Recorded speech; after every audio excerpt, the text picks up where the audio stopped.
একটা মেয়ে হয়ে বলতেছি, ছেলেরা আসলেই অনেক বেশি ভালোবাসে। কেউ মানুক বা না মানুক, আমি এই কথাটা মানি। এটা একটা আপুর গল্প। আপু আমাকে বলছিল, আমি যখন ইন্টার ফার্স্ট ইয়ারে পড়ি, একটা ছেলে আমার পিছনে সব সময় ঘুরঘুর করতো। আমি যেখানেই যেতাম ও ঠিক আমার পিছনেই থাকতো। আমরা একই মহল্লাতে থাকতাম। সেই ছোটবেলা থেকে আমি ওকে দেখতেছি।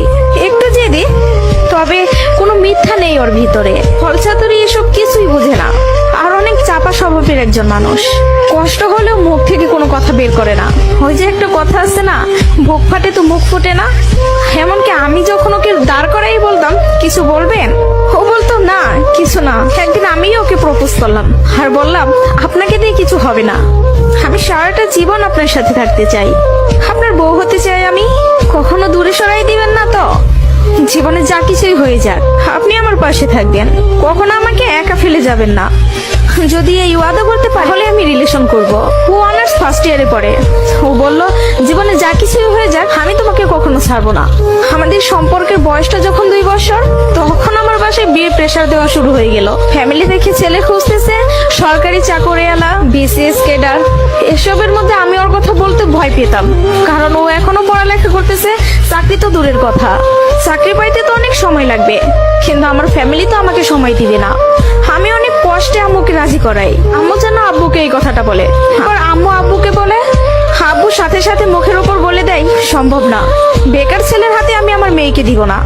তখন আমিও ভাবছিলাম, কথাটা তো ভুল না, কথাটা তো সঠিক।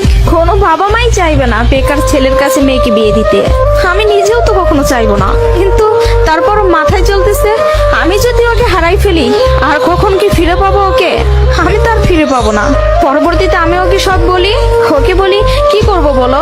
তখন বুঝতে পারতেছিলাম ও কান্না করতেছে। ও আমাকে বলে, আম্মু ডাকতেছে, জাস্ট একটা মিনিট, আমি আম্মুর কথাটা শুনে আসি।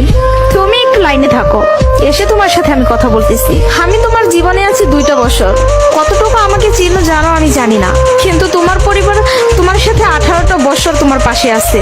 আমি কখনো বলবো না যে তুমি তাদের ছেড়ে আমার কাছে চলে আসো। আমি জানি না আমার বাসায় থেকে মেনে নিবে কিনা।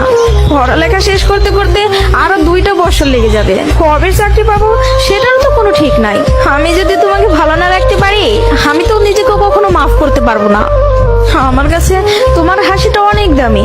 তোমার যেটা ভালো মনে হবে তুমি সেটাই করো। তুমি যা বলবো আমি সেটাতেই রাজি। এসব কথা শোনার পরে, আর যাই হোক, একটা মেয়ে তার ভালোবাসার মানুষকে কখনো ছেড়ে যাইতে পারে না।